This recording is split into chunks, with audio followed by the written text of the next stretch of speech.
and then just sign up with them. So you can run your property agent business inside army. But yeah, but of course it was hush. Should we cut this off?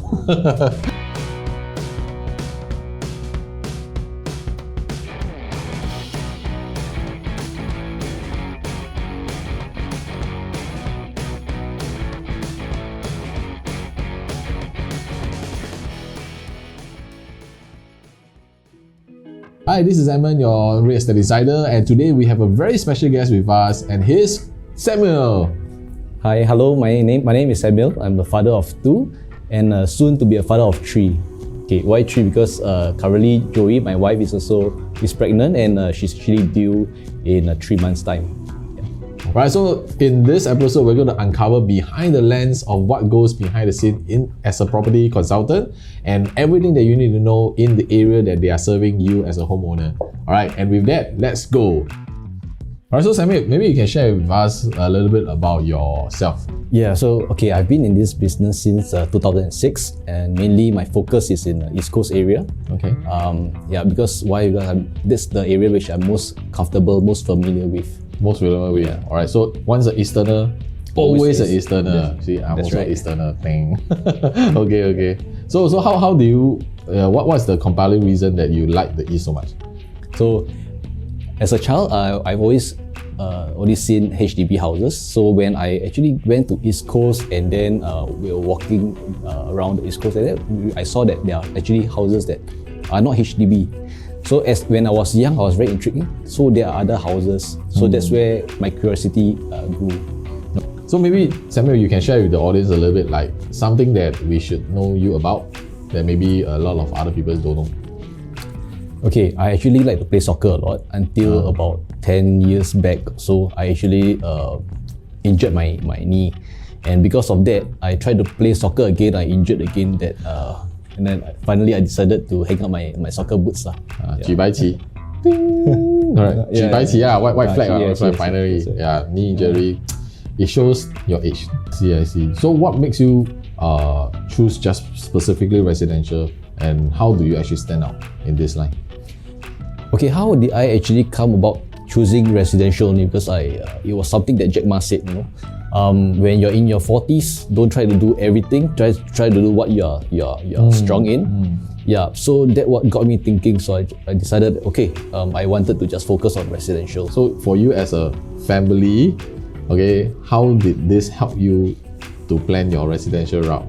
Okay, so of course, when first-time buyers approached me to buy a property, a lot of them, because they heard from their parents not to overstretch, so they will just go for the smallest, most affordable unit, which most of the time is a 3-room flat. Okay. Yeah, I was able to share from my experience because as a young buyer, right, you don't have to be afraid that you're going to overstretch because you have a whole life ahead of you. If you're in your 20s and 30s, you probably just started a job. Your pay increment is going to come. You're going to have bonuses. Yes. You're going to promote. Yes. Yeah. Right. So at that stage of your life, you don't have to be afraid of overstretching yourself. Okay. So in a way, take some risks. Yes, you have to take. You can take all the risks at that age. Yes. Okay. So normally, I will advise them, why don't you consider a 4-room or 5-room? Yeah. Okay. Why would you think that is important? Because the number of rooms is very important. Yeah, for family planning unit, if you only plan for 1 extra room, very soon you have 2 kids, or if you have a helper, space becomes tight. Can you share with the audience your own personal experience? My own personal experience. So yeah, I actually started with a 4-room flat in Bedok. Very quickly, we found myself and my wife found that the space is small.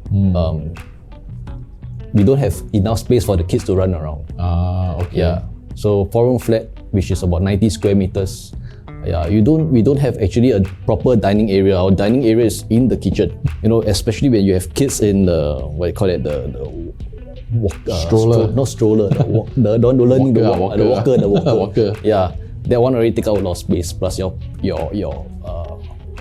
baby pen and so on and so forth. My advice is, if you can go for a larger property, go for a larger property. But of course, you must be able to pay for it. All right, and definitely to be safe in that process. So Samuel, what made you come into the business, and why do you want to become a property consultant?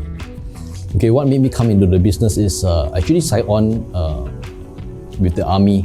Oh, this one I don't know. Yeah, I You actually signed on the army? Yeah, I actually signed with the army for 10 years. I signed on, I wanted to just go all the way with the army because they say it's 铁饭碗, no? It's like, so you don't have to be afraid that you are jobless. I was actually looking for an investment property with my parents. Yeah, and back then, the investment property could be HDB.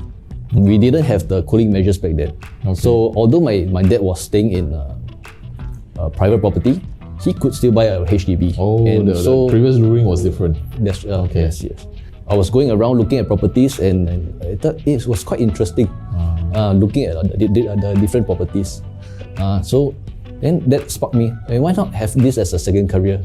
We didn't have any license.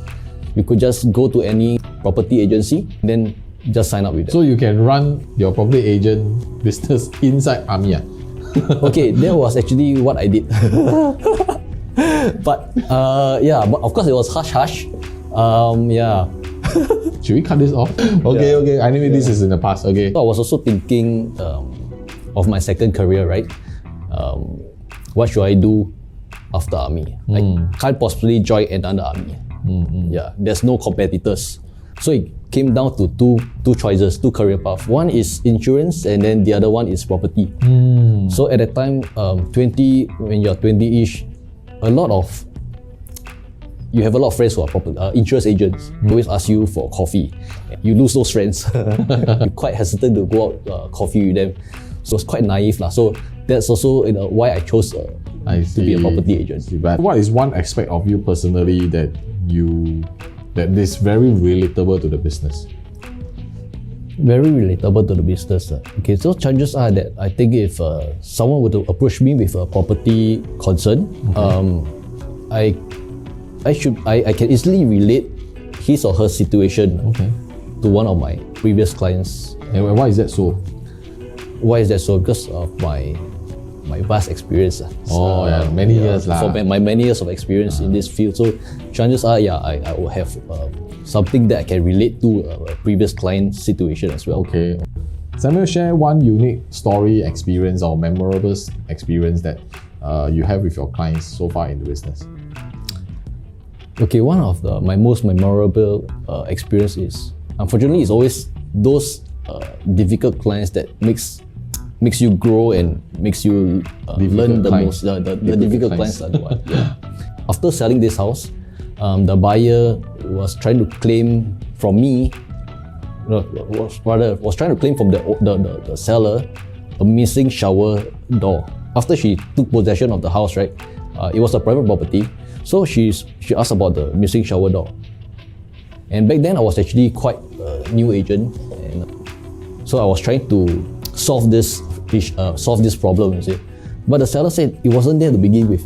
Oh, okay. Then the buyer says it should be there. How can when I buy a property, when I buy a house, it should be complete. It should come with all the doors. Okay. So I didn't. Because I was the only agent, there was no co-broker, and that was a direct buyer. Okay. So I also tried to appease both sides. So end of the day, seller didn't want to give the door. I said, according to the contract, it's as is where it is. So that was when I also learned the first. That was really where it got to me, as is where it is. Yeah. So end of the day, how I came out of my own pocket to pay for the door. Pay for the door. Wow. Yeah. But does this actually happen often where there's dispute between sellers and buyers? Okay, yeah. So luckily, such problems doesn't come out so often. But when it does, at least I'll be able to better handle such situation next time. Next up, on Ting Property. To me, I always get many nasty cases and got the key and return back to the owner. If you cannot do it, never mind, I'll get someone to do it. So it's never a walk in the park.